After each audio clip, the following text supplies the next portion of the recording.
নমস্কার বন্ধু, আবার চলে এলাম আপনাদের কাছে আমার নতুন ব্লগ নিয়ে। সন্ধ্যাবেলায় গঙ্গার পাড়ে চলে এলাম তার সৌন্দর্য দেখার জন্য।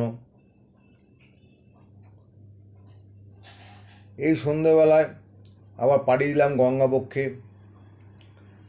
গঙ্গার আশেপাশে তার সৌন্দর্য, তার আলোক ছটা এবং সেই আলোর গঙ্গাবক্ষে তার প্রজ্বলিত, সেটাও দেখার খুব ভাল লাগছিল আমার। এবং তার সাথে আমাদের ঐতিহ্যপূর্ণ যে হাওড়া ব্রিজ সন্ধ্যাবেলায় যে আলো দিয়ে আলোকিত করে, সেইটাও হাওড়া ব্রিজের তলা দিয়ে যখন যাই সেটাও নতুনভাবে উপলব্ধি করলাম। এক কথায় বন্ধু, খুব ভালো লেগেছে আমার। সেই ভালো লাগাটা আপনাদের কাছে কিছুটা শেয়ার করলাম। এই রাতের আধারে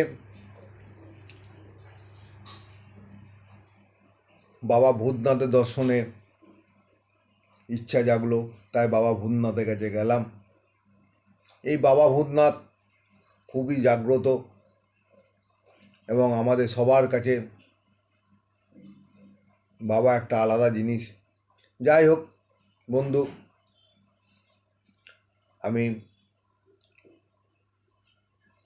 মন্দিরের উদ্দেশ্যে যখন ঘাটে নামলাম, চারিপাশে তখন দোকানে সব আলোকিত করে বসে আছে ডালা নিয়ে। এই বাবা ভূতনাথ দর্শন পাওয়া খুব কঠিন, যখনই আসে তখন দীর্ঘ লাইন।